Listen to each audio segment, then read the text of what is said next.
Hello, hello, everybody.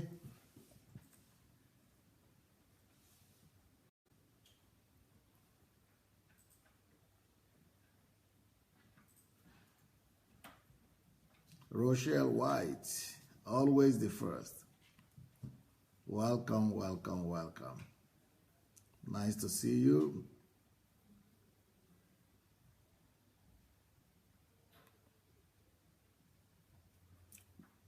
Mesonge, welcome. Adeolaja. Please, as you people are coming on, why don't you go and share the message immediately? Let's be sharing the message immediately as you're coming in. Fumi Adewusi, welcome. Thoughtful writer, welcome. Laoluo Laoye. Cecile Caris. Shinwe Ananaba. Welcome. Abimbola, welcome. Anastasia McDonald is there. I've not seen her for some time. Bobo. Wow, South Africa. It's been a while. How are you, Bobo? Ravele. Muiwa, welcome.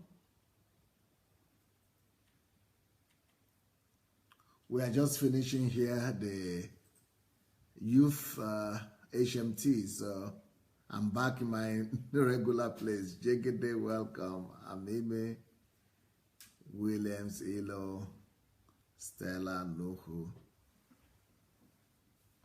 Welcome, welcome. Anne-Marie. So we just had a wonderful, wonderful teenage HMT. We had Professor Chris Imafidon. He couldn't come, but he actually joined by Facebook. So he opened the eyes of the parents and the children alike. And everybody was very, very excited about this HMT and for children. And you should have listened to some of the thoughts from children and some of the ideas and some of their contributions. The first day, maybe they were a little bit restrained, but towards the end, this was a wonderful HMT and people contributed and things really went out great. Things really went out much more than we could imagine. So thank God for that. Thank God for Pastor Chris also spoke to them. Thank God for all the people who spoke, especially Professor Imafidon, and beautiful job, beautiful work.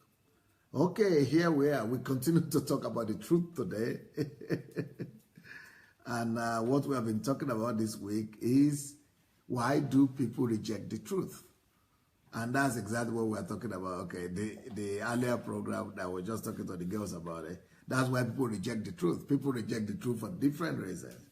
Because they don't like the source of the truth. That's exactly what we saw demonstrated today. So they don't like the way the truth is dressed or the source of truth is dressed, then they reject the truth. So there are a lot of reasons why people reject the truth.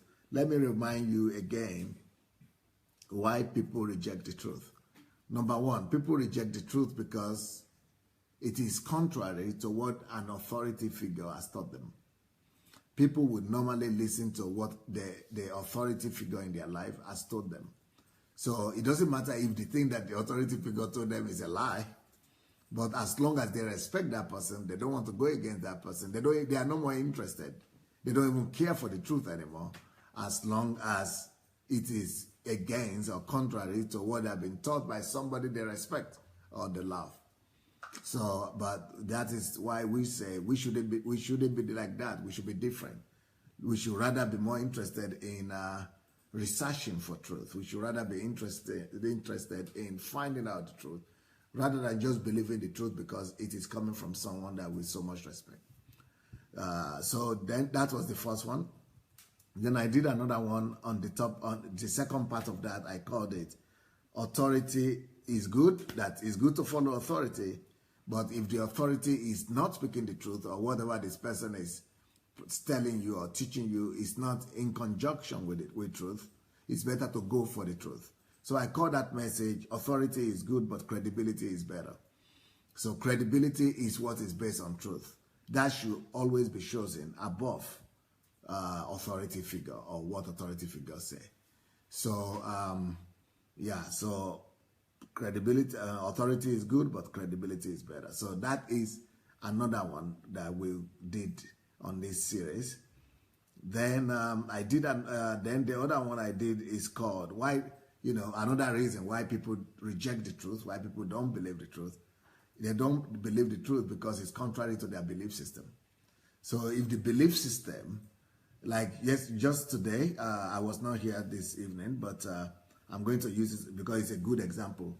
I don't know if some of you were there or not, but for those of you who are there, this is illustrative example right here.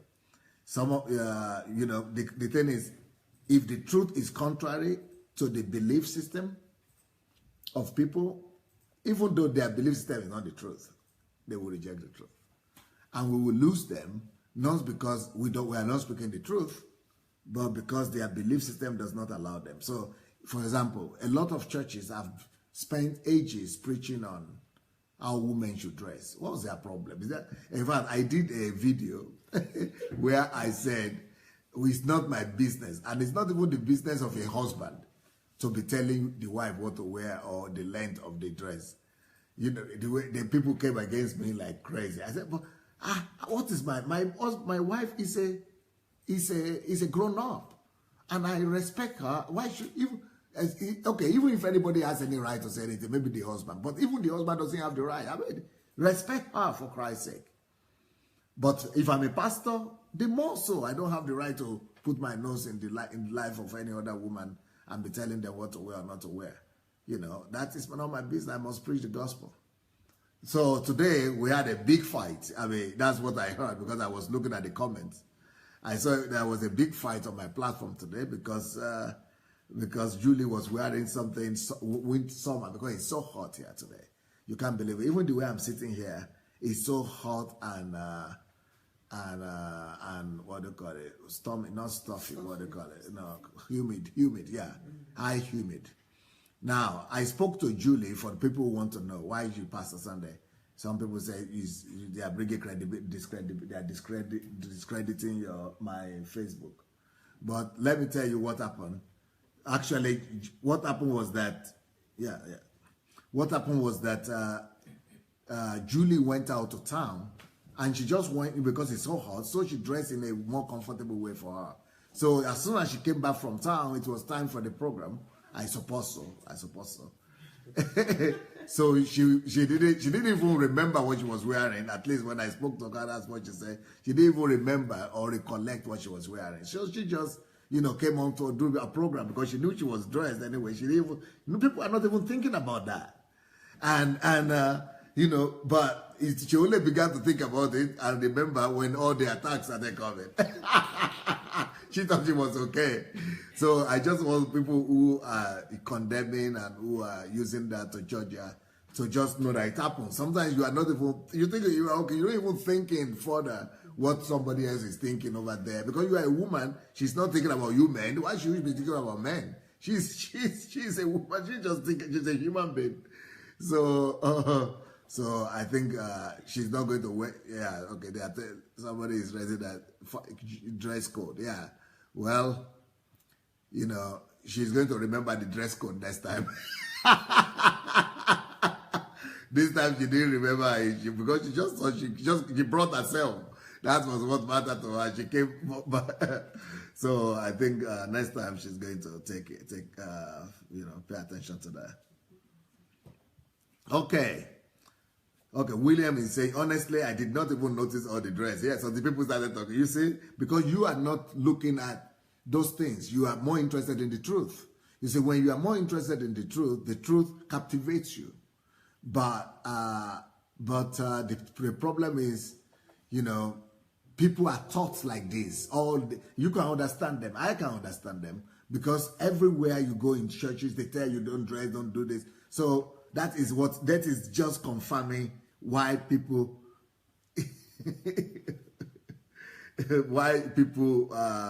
why people reject the truth. So this is just a fact. Either we like it or we don't like it. It's one of the principles we are teaching this way. So this is a practical lesson in what we are teaching this way. The truth will, if the truth is contrary to people's belief system, they will reject it. So and we don't want people to reject the truth. At least from our side, we should try and do everything possible for people, for us not to be the reason why people will reject the truth.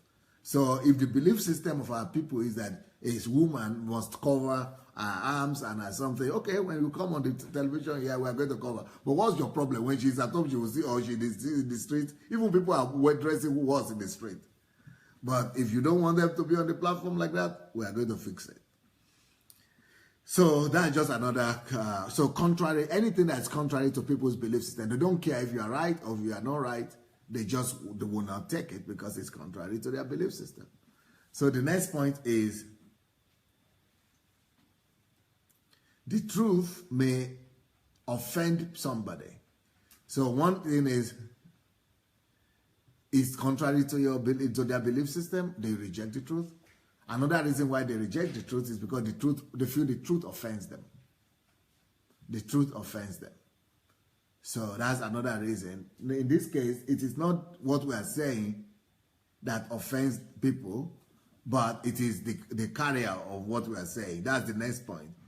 Another reason why people will reject the truth is because they don't like the source of the truth.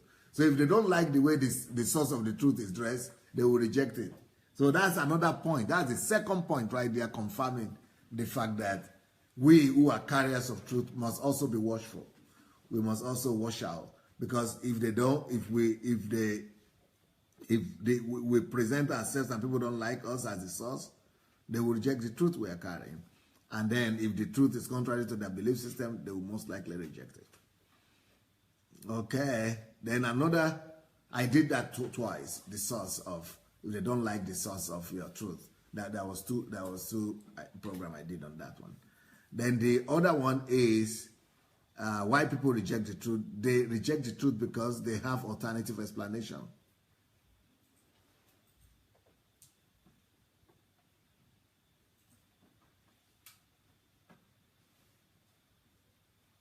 Okay. Pastor Chris Ogedegbe is defending the girls here. She's saying also the youth were supposed to come for that program, but they were so tired.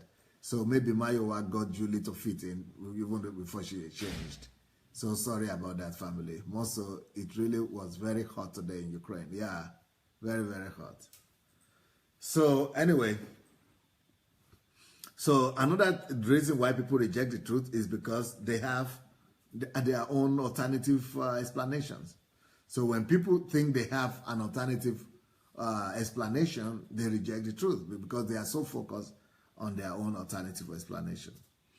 Another reason why people reject the truth is because they have what they call evidences, other evidences that don't match up with what we are presenting to them. So then today, finally, I'm going to finish this particular series. Julie, please prepare the other topics on truth that I wanted to address. So tomorrow I'm going to start another series on truth, under the same truth, but it's going to be another aspect of truth I'm going to be looking at from tomorrow.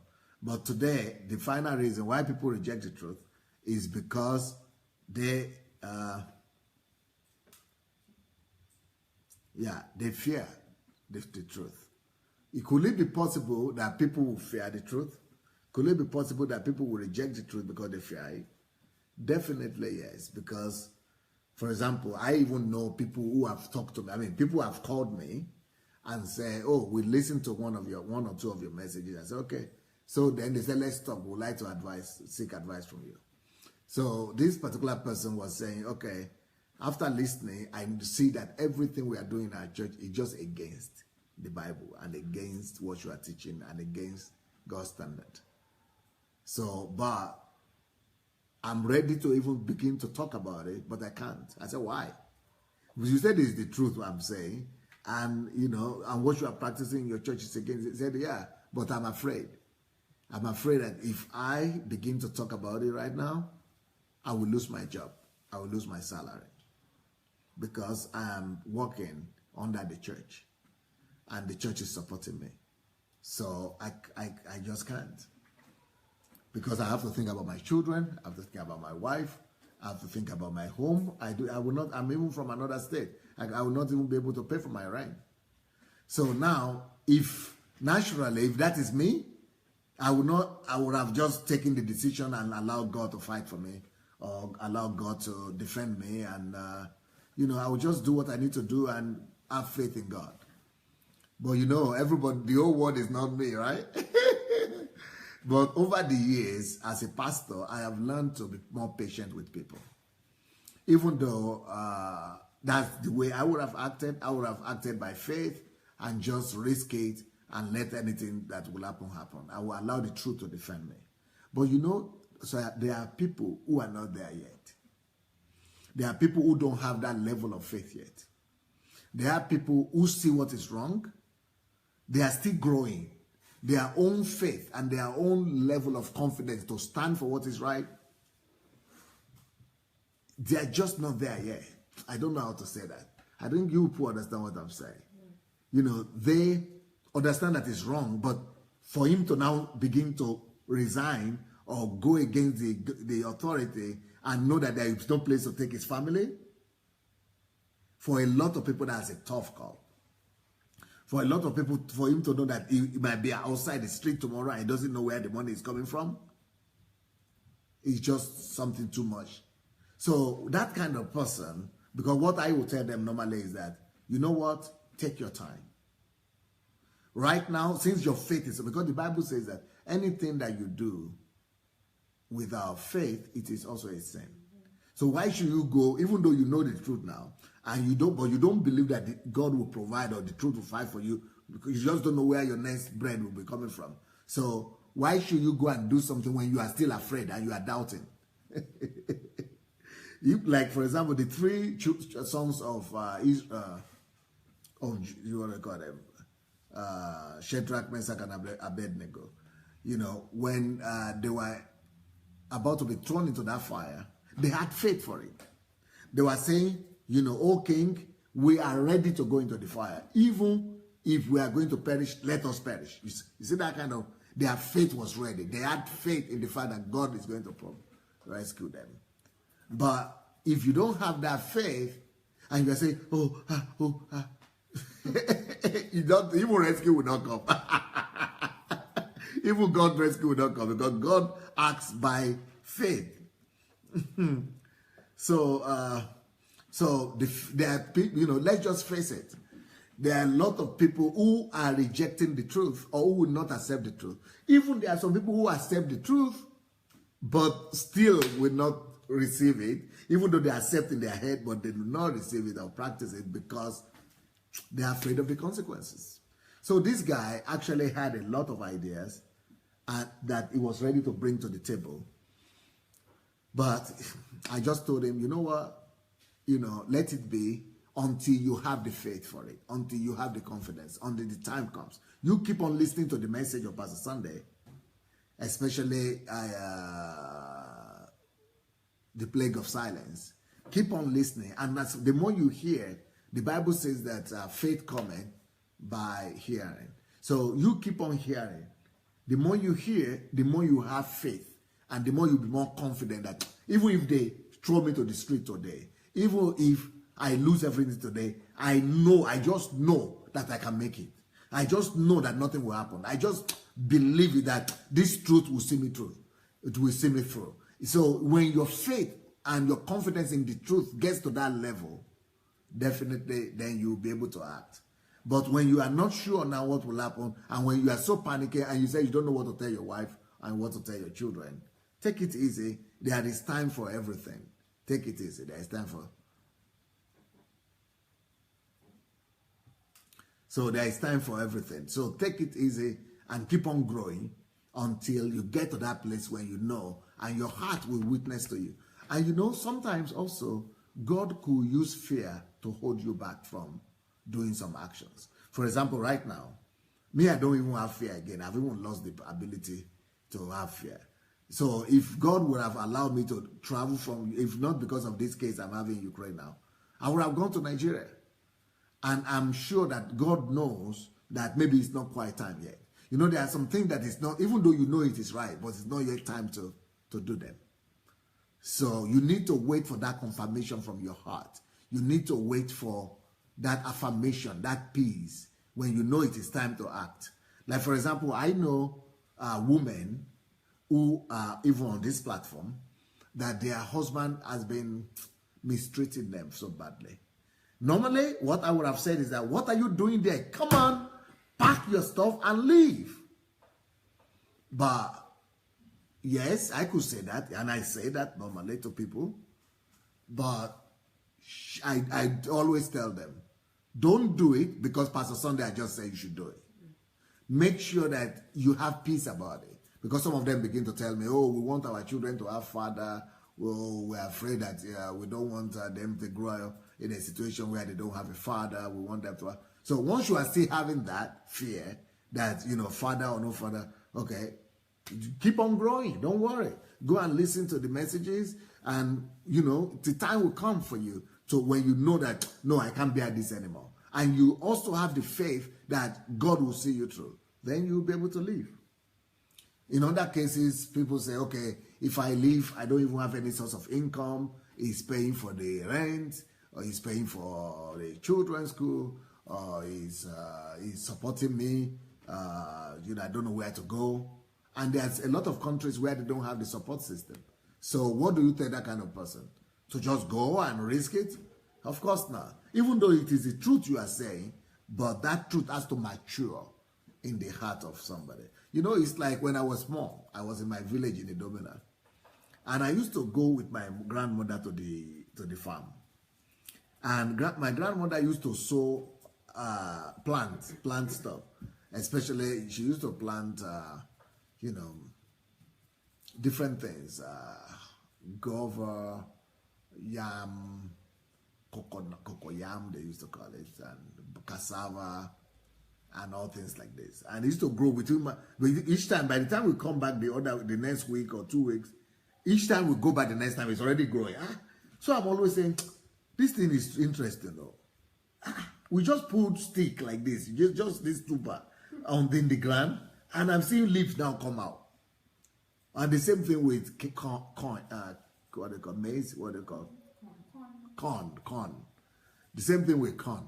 So one day I just said, oh, this thing is not difficult now. I didn't know there are rules. I saw the truth work.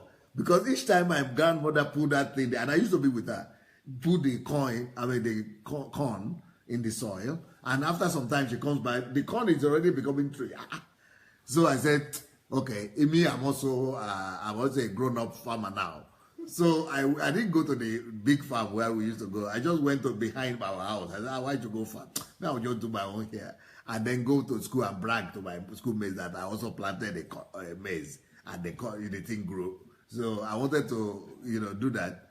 So I went and put it there. But that second day, at 5 o'clock in the morning, normally before, even at 7, I don't wake up.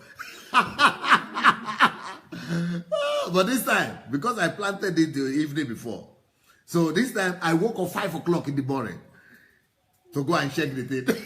Good. I removed the dust of the earth, the dirt. I removed it, and I saw the thing is still lying there.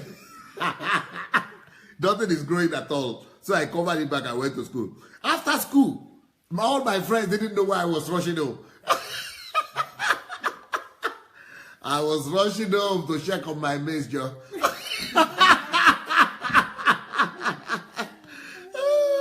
I went and dug it out. By the time I did that thing for 2 weeks and 3 weeks, the thing was dead. Nothing happened. That is what happens with truth. Sometimes you need to allow the truth to just ripe and to mature.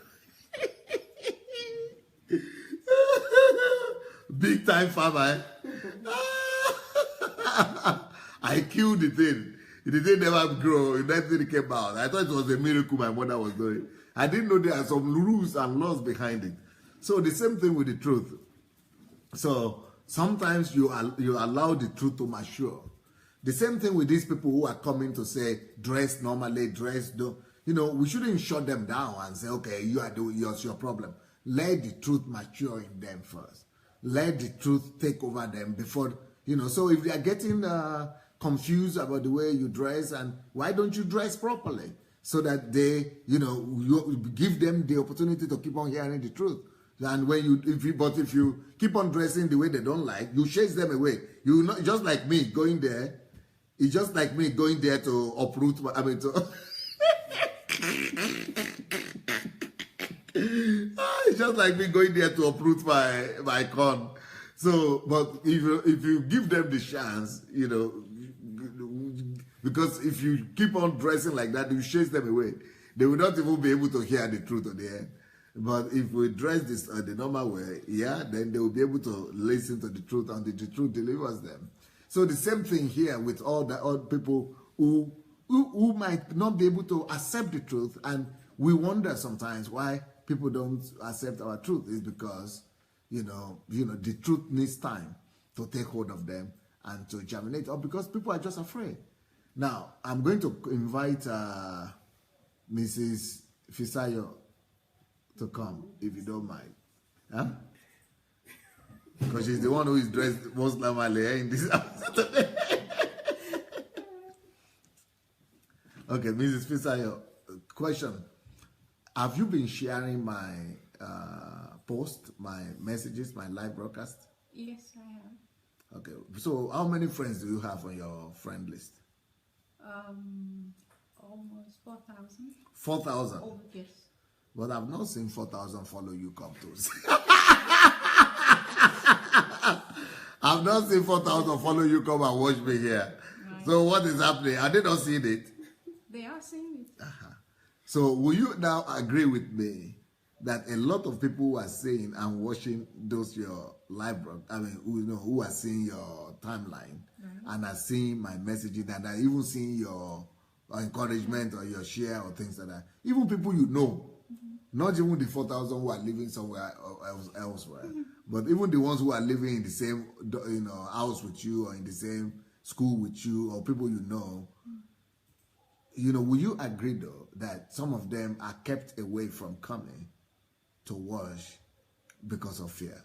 Yes, I am. Can you explain some of the some fears that might be holding people down, or why people are not watching, even in Ukraine here, and so is that factor a solid one, that fear really keeps people away?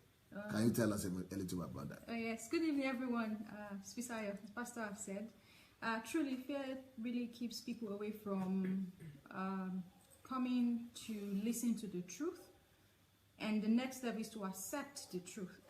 Even though the truth is the truth. Is the truth. But still they will not come. They will not come. To listen. To listen. And if they listen, they will keep it to themselves and not share it. So there are different levels. Some will still have the conscience to actually stop and listen. After listening, they will be convicted and keep it to themselves. And some, after listening, they will share it with someone else. Their friends, their neighbor, even their fellow Christian brothers. Why don't you start with those people who will not even come to listen? Because you said you have 4,000. Oh, yes. So what would you say? Where is the fear factor playing? Who would not come at all to listen? Okay. First is people like to hold on to what they already know. They are afraid of losing what they already have.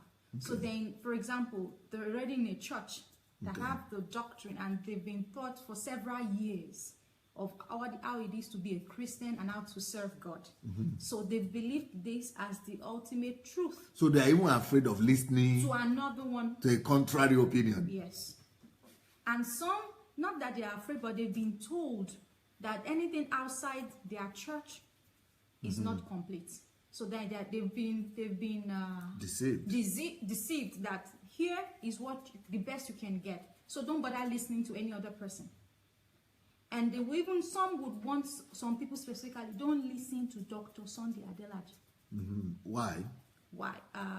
Because those people wanting them, especially their leaders or pastors, don't want them to be exposed to truth or information that will question what they've been feeding them for years. Because normally, when you listen to something that is contrary from what they've been giving you for years, you will come back and say, I heard this, explain.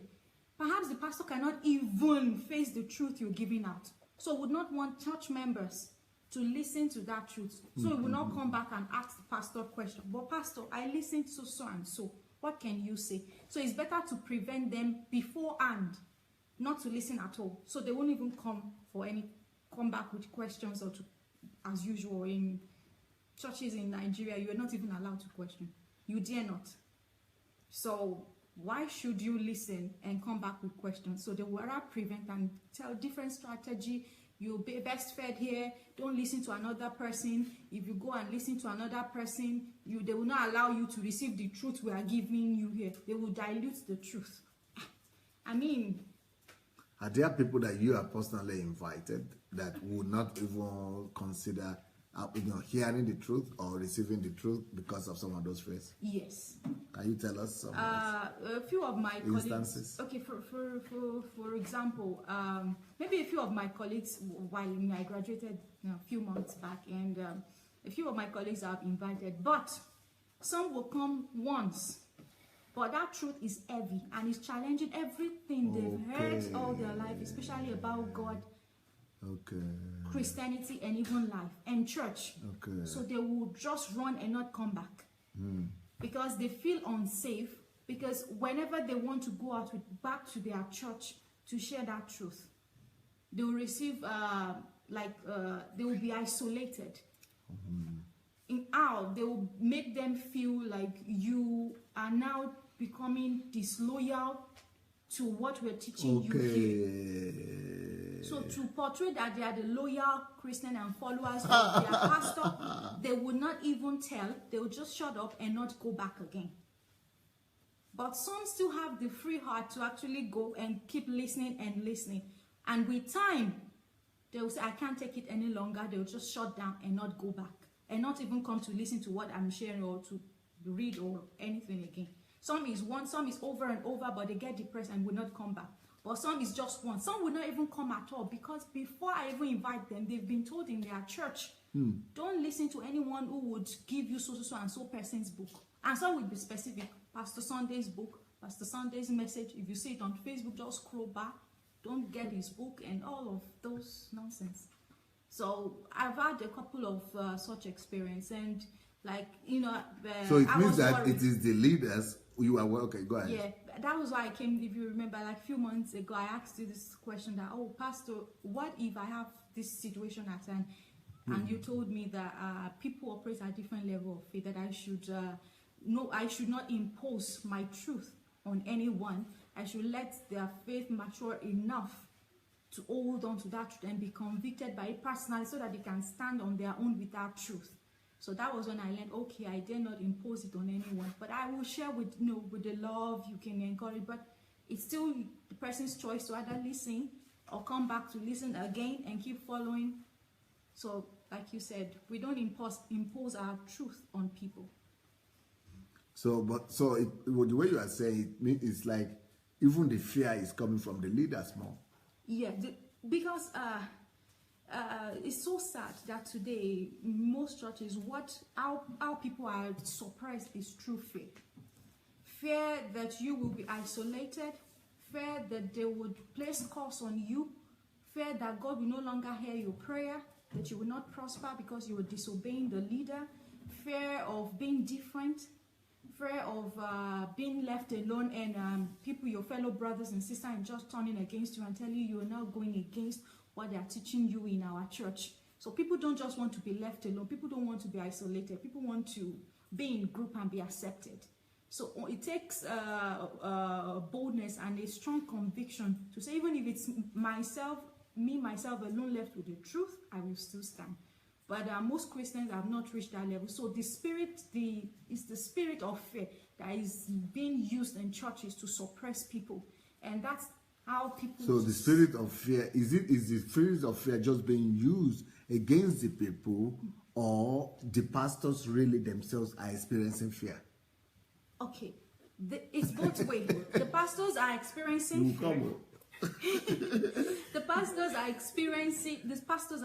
What fear can pastors have experienced? But they have their church and their members. Yes, they have it, but they might lose it because what is being built on is not the complete truth. So when it's now exposed and everyone knows how it should be, okay. All the church members now go. So they will ask, but pastor, all these years, this is what you've been telling us. So it has not been so. Okay. So it will now be like everything they've built over the years will just, crumble and scatter. So, and the fear of losing that, I think, overrides the ability, the courage to stand and say, now I know better. I will change. Even if I lose everyone, I'm willing to start all over again. So that means it is the fear of losing members, or what? Or losing the church, or what? What members? Losing members, losing, over the years they've built name also. Name and credibility, the reference people give, maybe property, wealth, name, prestige, and... so that means they are afraid of losing their gains. Yes. That they seem to have accumulated and built over the years. You said there are two ways, that the pastor is both ways. Okay, pastors are being affected in this way. And so to prevent what they are afraid of from happening to them, they pass on the fear to the members. How? They make the members feel threatened that they will not get what they actually came to church for if they leave the church. They will not receive their miracles. Yes, and most people are in church, especially in Africa, for miracles. So if you go against the man of God that will pray down the miracle for you, you won't get that miracle. So why come to church in the first place? So everybody's, I'm coming to church for this miracle. So, so I can get it, I better remain loyal and not branch. Yes. You're opening my eyes, so. Okay, we'll continue. So when they understand this, that is to get their miracles, they would remain. Whatever the man of God tells them is what they would do. And the man of God is targeting the end result of most people not getting to know the complete truth.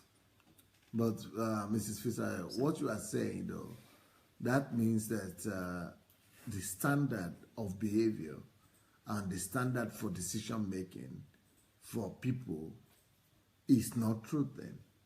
It's more gain. Is that what you're trying to tell me? Yes, it's selfish and egocentric. Yes. And you are not even afraid of saying it? Because it's the truth. We all know it. That's why anywhere people are promised miracles, crowds will flood them. It's very obvious.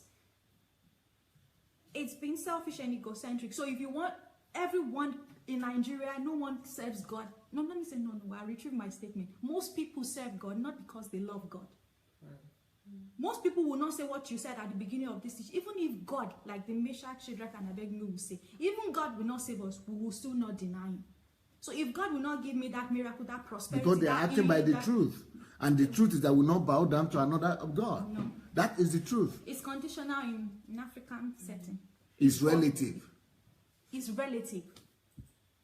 Yeah, maybe relative. No, but what you are saying is that most people actually will take the decision to remain in that church. Yes. Even though they know that what you are sharing is the truth. Yes.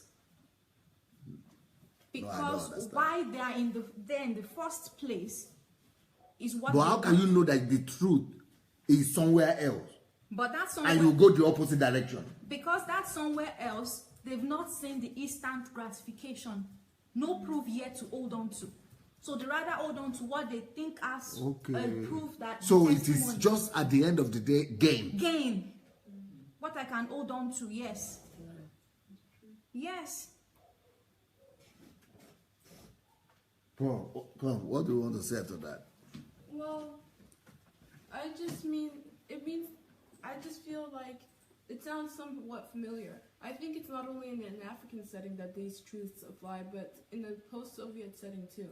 And I wasn't here while the Soviet Union was here and while it was falling apart, but I just hear some people say things, and it sounds kind of similar to this. People, they just want to hold on to something. So at some point, some things get so inculcated in their nature, the truth doesn't matter. You just need to keep doing things according to what's normal, or else you're just weird. You're a lunatic. I mean, how else can life function? After like 70 years of communism, for example, you have the iron fist. You have stay silent or else you'll get killed. And then suddenly the nation started being like open a bit after Gorbachev, and then things started falling apart. So there were more truths available, but still lots of people would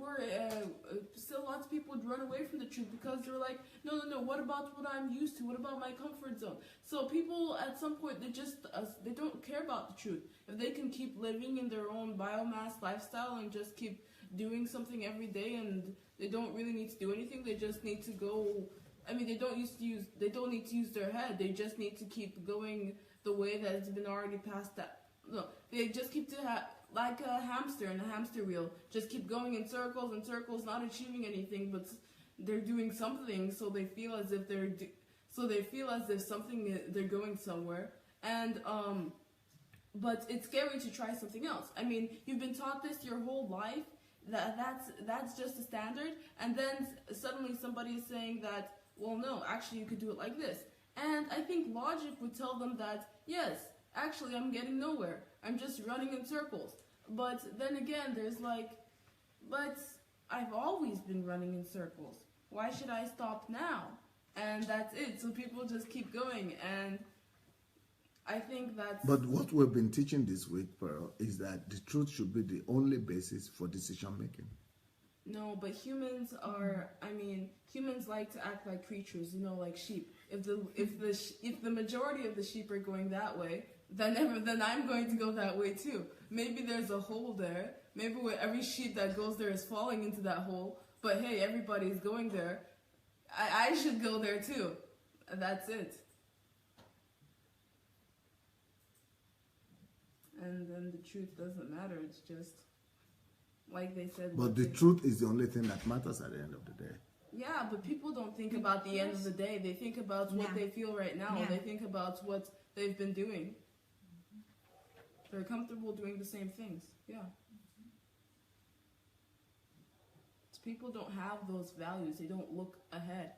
They just, like I said, animals, instincts. A sheep won't be thinking ahead of its future. It won't be thinking, oh, if I eat all the grass here now, then there won't be enough for everybody else. No, it will be, it doesn't care. It doesn't think, hey, all of the sheep that are going there, they're not coming back. Maybe I should go the other way. No, it will be like, it does not think. It just keeps going. And that's what, but in situations like churches, in systems like the Soviet Union, that's what they need. Like you said, you taught us that the media right now is wearing up biomasses. But in any atmosphere where humans are taught to fear the truth, in any society, in any society where people want to take advantage of humans, because if you're not going to let humans know the truth, then that means you can manipulate them. Yeah, that means you don't want them to experience their full rights as humans, because every human has the right to the truth, because the truth should be the only basis for action. Yeah. But in the Soviet Union, of course, if they knew the whole truth, then the Soviet Union would not work. And in the case of those churches, if they knew the whole truth, well, just look at the New Testament. The New Testament is all letters correcting the church. How do humans react to corrections? They get angry. They don't want to change. Yeah, change, it takes work. It takes effort. Nobody wants to do that. If the whole truth was known, then the church would always be improving itself, because we as humans, we have, we get attached to bad ideas. We have sin inside of us, and we make mistakes. So if we were always striving to make our truth our only basis, we'd always be evolving, we'd always be changing, we'd always be thinking. But by human nature, we don't want to do that. So that's why the church is just stagnant right now. They don't want to keep changing. They don't want to keep thinking. They just want everything to stay the same so they can stay in their comfort zone, so that they can stay in their prison. Like you said, the church can become a civilized prison. But usually people would want to run away from prison, right? But here it's just, this is the way it's been, this is the way it's always been, and they don't let people know that they could run away from the prison. They don't let people know that it shouldn't be a prison. They just pressure people, whether it's seriously oppressing them or it's just underlyingly telling them messages, making them feel like if they said something wrong in church, then, you know, kind of speaking in a more condescending tone to them. Just those things, you know, how they can really affect the person. Yeah. So, yeah. People, they aren't thinking about future. Even, I mean, it's Jesus said it would happen in the Bible, but even Christians, even men of God, they aren't thinking of the things of the kingdom. They don't have their affection set on the kingdom. Again, just like every human being, you get stuck on physical things, you get stuck on the deceptions of the world, except that these people, they aren't getting the stones out of their hearts. The heart is completely clogged up with thorns, and they're just being hypocrites and playing a game, because as long as they feel physical pleasure, they think that they're the ones benefiting. Amazing. Thank you so much. But let me ask you this. The point I'm making this time is that people fear the truth. Why should people fear the truth itself? Well, because the truth demands the truth comes with several demands, and humans, like, we need to submit to the truth. Yes. And we need to make the truth our superior. Yes. But we need to bow before the truth. Yeah. And then that's the hardest thing. Humans, they all bow before something, but they don't, like, acknowledge it. Or if they think, and even in churches, people say, bow before me. But humans don't bow before them just because humans feel so good bowing before the pastor. They bow before him because they've been manipulated somehow, or because they're waiting for a miracle. And it's the same thing with the because they have a gain. Yes. By the way, if you are watching this program and you are yet to share the link, please, let's go and share the message. Let's go and share the link. Look for the share button. It's under your video. There must be a button somewhere there to share.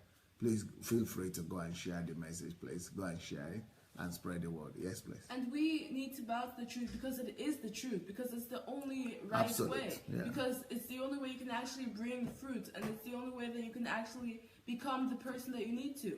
But we need to work on ourselves to do that. And of course, every success, it comes through pain. And even submitting to truth, making the truth your main priority, but we have our own human instincts and fleshly instincts, that's hard. So first of all, people are scared of that. And then again, there's the manipulation and status quo and biomass culture that's keeping people from that too. Not only, so even if a person feels in his heart that he should follow the truth, then the biomass culture will just tell him, why would you go through that pain when you could just stay with everybody else?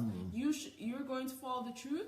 You're going to follow the invisible. Well, there's no immediate results. Well, then immediately, right now, while you're trying to follow the truth, we'll deprive you of certain immediate pleasures. We'll take away, like, your friends, and we'll take people out of your life, and we'll make you suffer for a little while, just like it says in the Bible that after we suffer a little while, then Christ will redeem us, and eventually it will come to good. But, you know, while we're suffering that little while, people are scared. People are scared to death of suffering, and people are scared to death of pain, and that's one of the biggest reasons that people are unsuccessful in the world today. They're scared to take that risk. They're scared to go through the pain. They're always looking for the easiest way.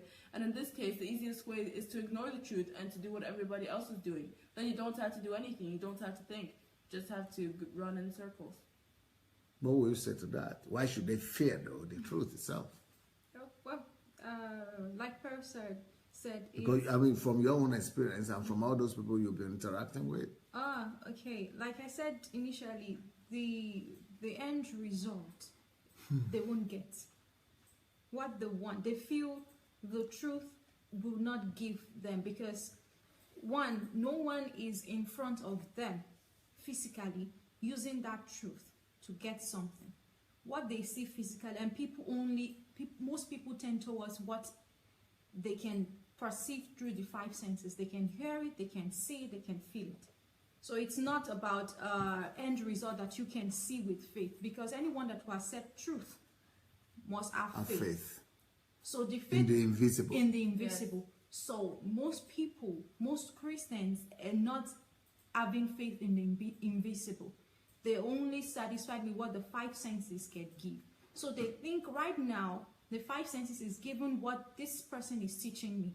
So I go with that. So even if the truth, even though that is not truth, but when the truth comes and you are supposed to have faith in that truth to get things from the invisible, they won't do that.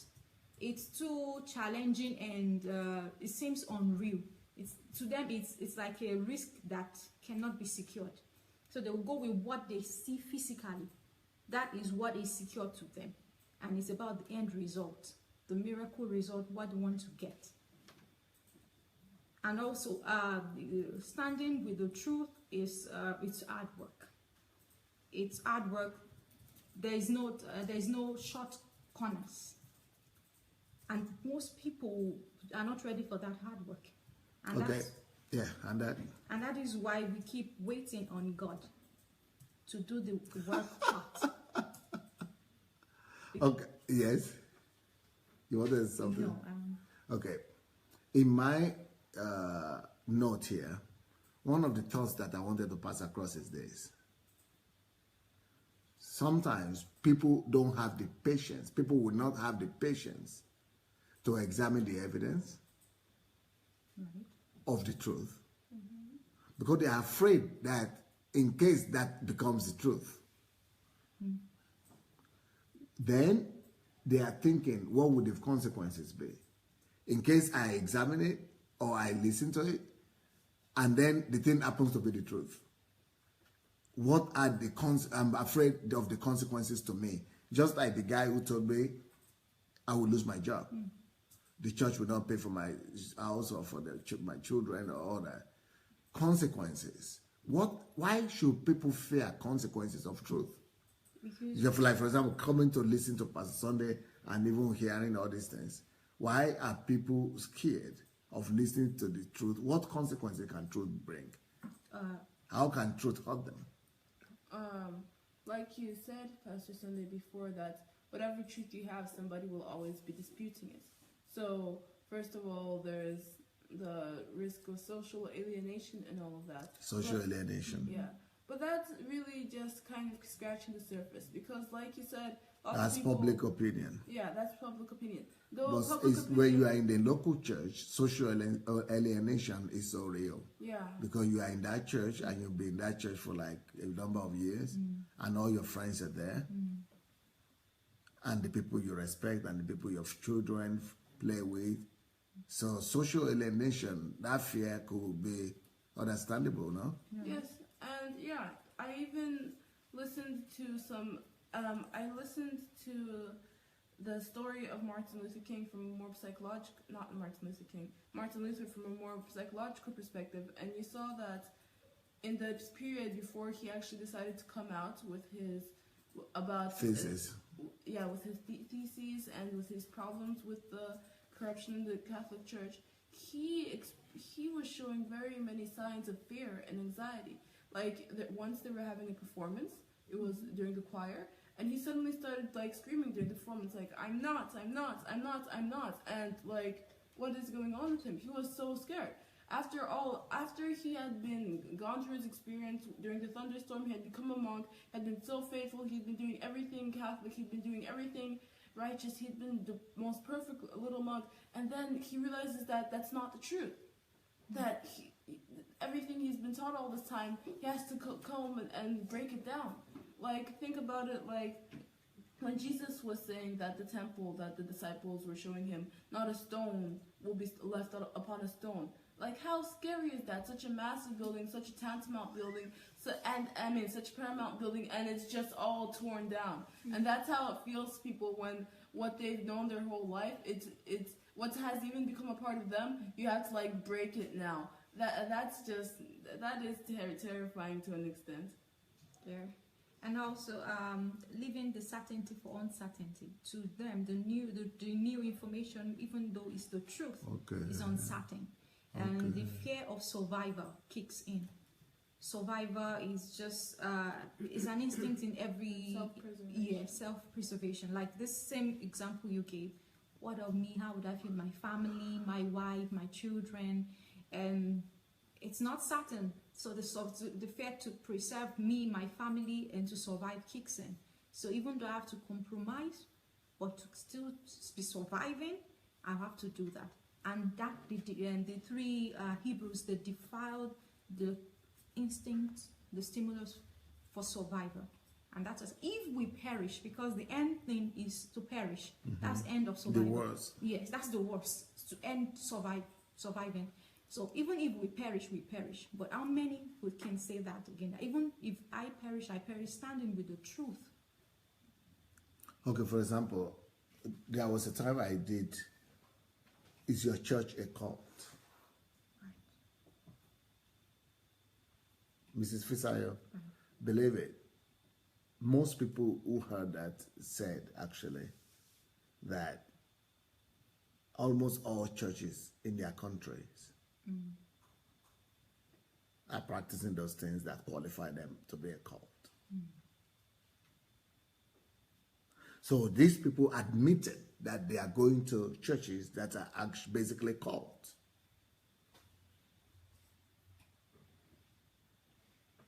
Do you think they stopped? They won't. Okay, why not? It's scary to take the first step. Like he said, leaving the certainty for uncertainty. But when something is wrong, it needs to be fixed. And whenever there's a problem, nobody wants to deal with it. Even though all problems need to be dealt with, and that is how progress is made. The reason why Thomas Edison is a great person is because nobody's going to solve their own problems. They're just going to keep living alongside it until a solution comes along. And then it is because with first of all, problem is a problem. It's an unpleasant thing, and you just kind of want to ignore it instead of facing it head on. Then again, you don't just get rid of a problem by acknowledging it. No, you have to think and you have to put effort in, and it's hard. And like people said, it's what you've always been doing. It's just automated, and you don't want to change it because it's easy that way, and because there's just many different factors. It's not just easily shaken off. It's not just easily broken off. It takes effort. It takes risks. And nobody wants to take a risk. Everybody wants to keep everything safe and familiar and comfortable. You know, it's still somehow difficult for me, Fisaya, that you know, now you have the evidence that you are involved with something really negative, bad, evil. It's a cult. Yes. Because... And you are not able to take a decision. It's difficult for you because you are in a level that you don't live anymore for this earth, for this world. You see beyond. That's for me. Yes. So what about normal people? No, they don't see beyond that. That's why to preserve self and to survive kicks in, and just to be certain that I will preserve myself and my family is a must and is priority, even though I will go with the falsehood. Yeah, people don't see beyond. I mean, you could say this situation, you could duplicate it in many ways. For example, you said that these people, they know that they're involved with something dangerous and that they should cut relations with it as soon as possible. But I say that, you know, they're just used to it. And for example, say you were living somewhere and you had your normal life, and then one day somebody came and told you that, hey, you know, there's a big problem with the meat industry here. So whenever you eat meat, you're actually eating all these germs, and eventually it will lead to something really, really bad in your body. And there's lots of things right now that we eat and that are popular, but that are actually poison to us. But still, it's tasty. You can't see what's inside your body, so you're just gonna keep eating it and eating it, because you know, this is what I grew up with and all of that, and it's fine. But then when you actually get sick, that's when it's while you still have your burger and your bowl and your chicken, yeah, I have diabetes. Well, it tastes good right now, so yeah, we're just used to it, and we don't want to go through the temporary pain in order to treat the virus, to get to the root. We just rather rather like take a painkiller once or something, or just ignore the disease in general. Well, another point that I'm making here in my teaching that I wanted to make, and I will just say it, and you tell me if you confirm this or not, is that change itself is stressful. Do you agree with that? Yeah, that's just a human reaction. That change, the process of change by itself, on its own, is a stressful process. Maybe people just don't want to go through the stress.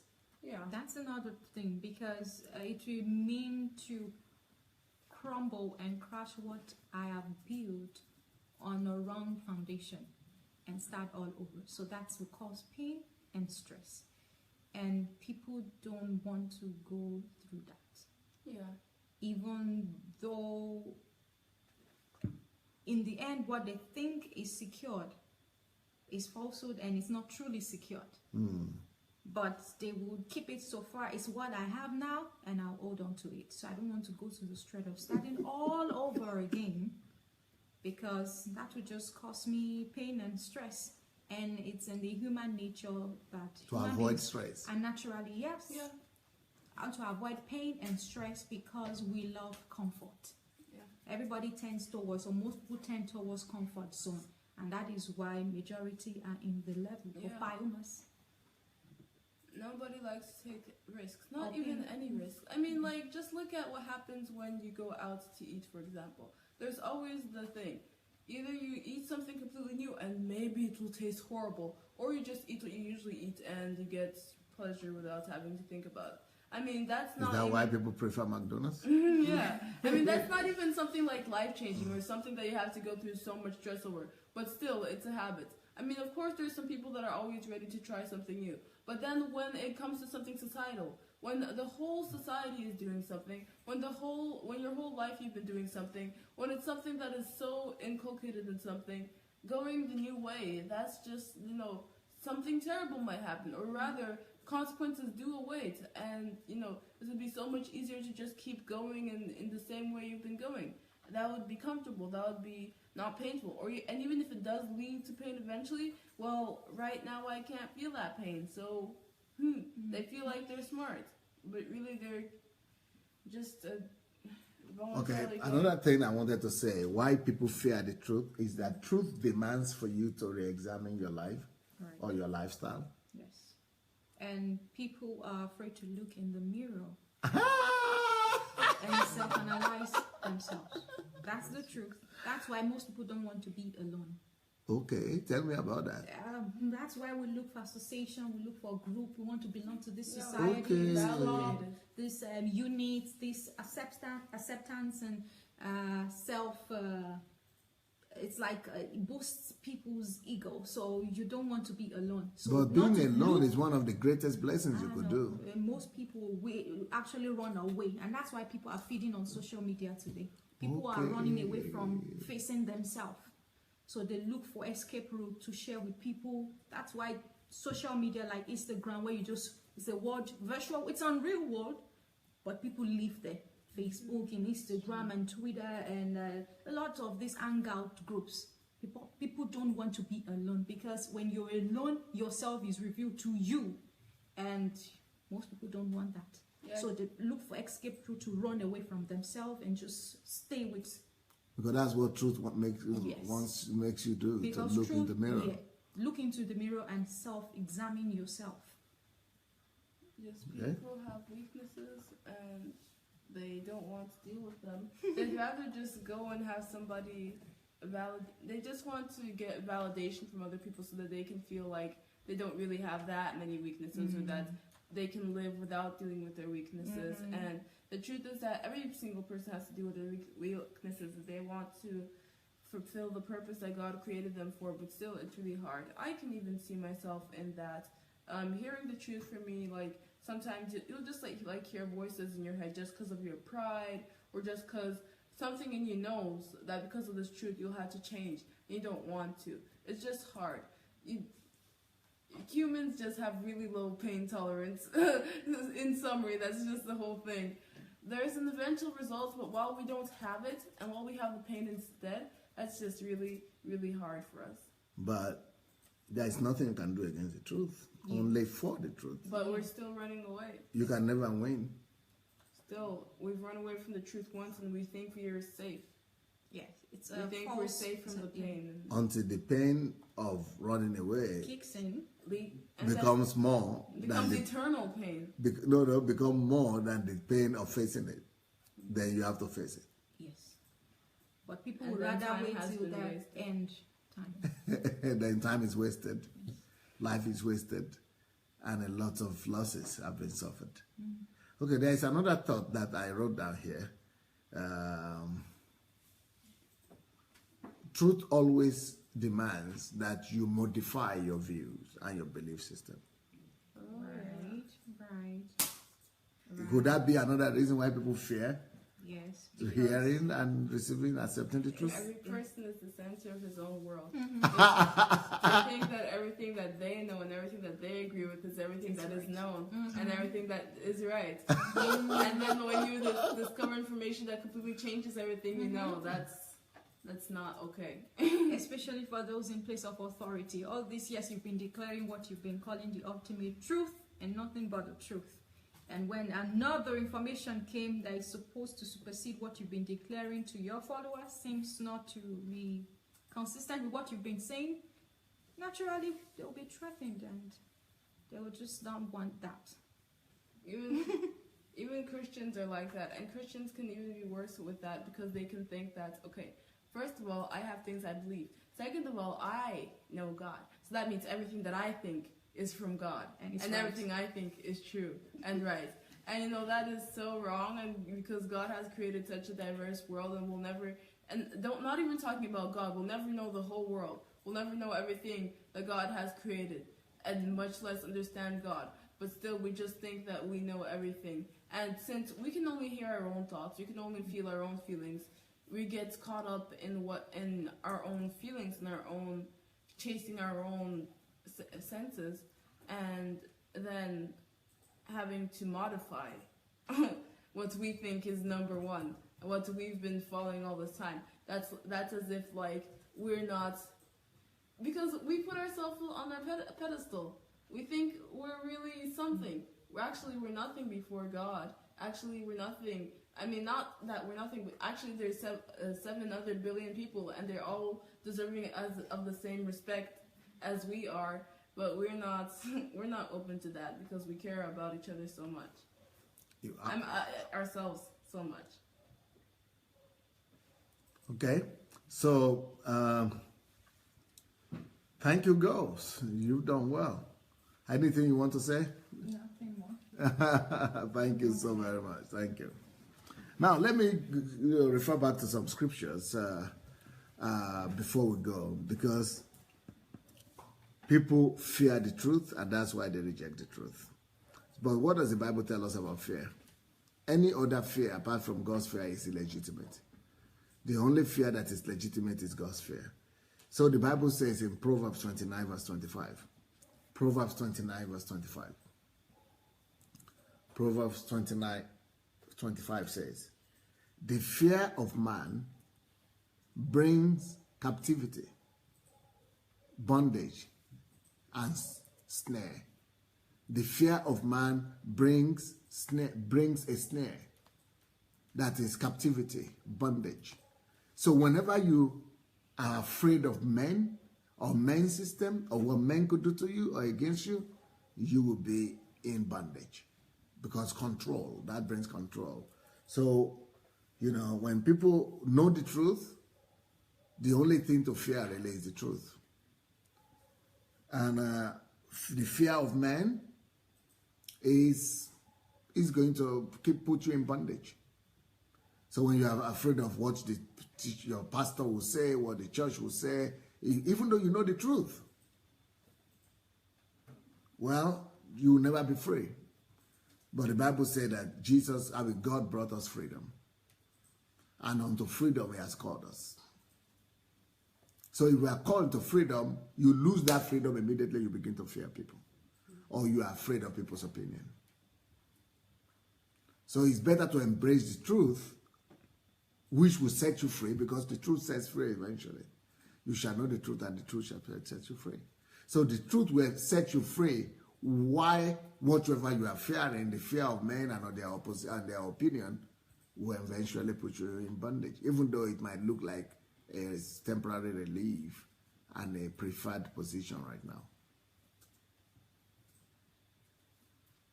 So, the fear of man brings a snare.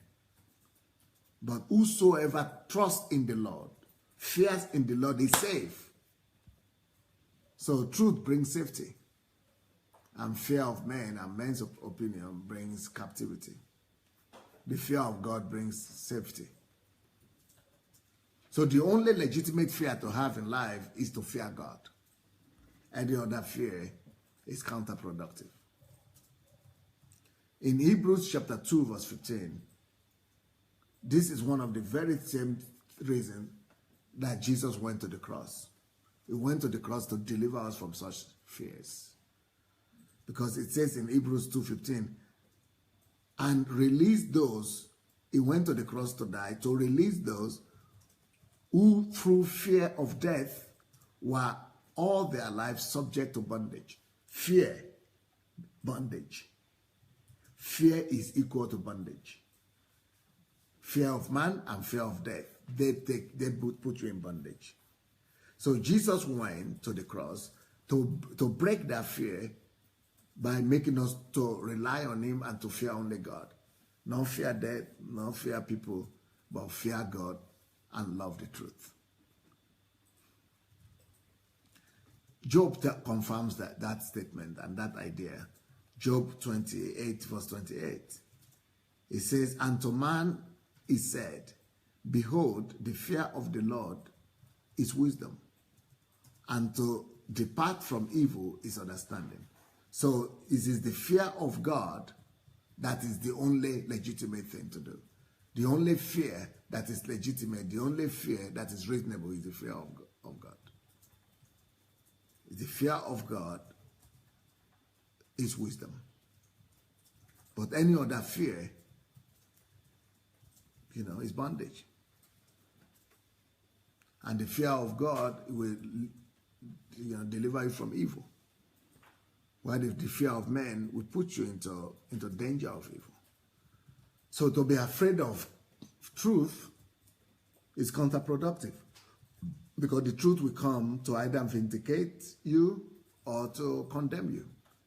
The truth will come and speak for itself at the end of the day. And you will not be able to withstand the truth. And nothing will be able to defend you against the truth. The truth will win anyway. You will never win against the truth. The truth will always win.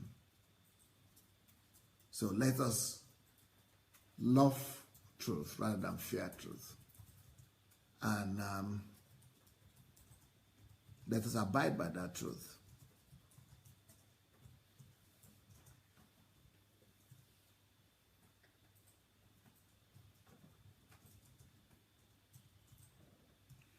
Okay.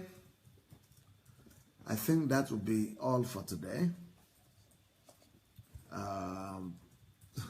What are the other topics that I wanted to address next week? Or we should discuss that after the program maybe? Mm-hmm.